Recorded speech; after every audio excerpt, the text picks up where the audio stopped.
Even now, my voice is reaching millions throughout the world. Millions of despairing men, women, and children, victims of a system that makes men torture and imprison innocent people. To those who can hear me, I say, do not despair. The misery that is now upon us is but the passing of greed, the bitterness of men who fear the way of human progress. The hate of men will pass, and dictators die, and the power they took from the people will return to the people. And so long as men die, liberty will never perish. Soldiers, don't give yourselves to brutes, men who despise you, enslave you, who regiment your lives, tell you what to do, what to think, and what to feel, who drill you, diet you, treat you like cattle, use you as cannon fodder. Don't give yourselves to these unnatural men with machine minds and machine hearts. You are not machines, you are not cattle, you are men. You have the love of humanity in your hearts. You don't hate, only the unloved hate, the unloved and the unnatural. Soldiers, don't fight for slavery, fight for liberty. In the 17th chapter of St. Luke it is written, the kingdom of God is within man, not one man nor a group of men, but in all men, in you. You, the people, have the power to create machines, the power to create happiness. You, the people, have the power to make this life free and beautiful, to make this life a wonderful adventure. Then in the name of democracy, let us use that power. Let us all unite. Let us fight for a new world, a decent world, that will give men a chance to work, that will give youth a future and old age a security. By the promise of these things, brutes have risen to power, but they lie. They do not fulfill that promise. They never will. Dictators free themselves, but they enslave the people. Now let us fight to fulfill that promise. Let us fight to free the world, to do away with national barriers, to do away with greed, with hate and intolerance. Let us fight for a world of reason, a world where science and progress will lead to all men's happiness. Soldiers, in the name of democracy, let us all unite!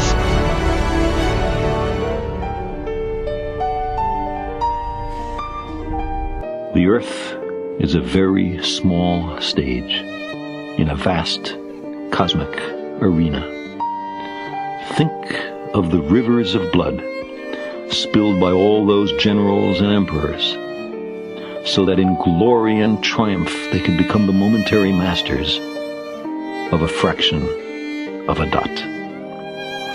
Think of the endless cruelties visited by the inhabitants of one corner of this pixel on the scarcely distinguishable inhabitants of some other corner. How frequent their misunderstandings, how eager they are to kill one another, how fervent their hatreds. Our posturings, our imagined self-importance, the delusion that we have some privileged position in the universe, are challenged by this point of pale light. Our planet is a lonely speck in the great enveloping cosmic dark. In our obscurity, in all this vastness, there is no hint that help will come from elsewhere to save us from ourselves. The Earth is the only world known so far to harbor life. There is nowhere else, at least in the near future, to which our species could migrate. Visit? Yes. Settle? Not yet. Like it or not, for the moment, the Earth is where we make our stand. It has been said that astronomy is a humbling and character-building experience. There is perhaps no better demonstration of the folly of human conceits than this distant image of our tiny world. To me, it underscores our responsibility to deal more kindly with one another and to preserve and cherish the pale blue dot, the only home we've ever known. I couldn't help at one point in my discussions privately with General Secretary Gorbachev, when you stop to think that we're all God's children wherever we may live in the world, I couldn't help but say to him, just think how easy his task and mine might be in these meetings that we held if suddenly there was a threat to this world from some other species, from another planet, outside in the universe.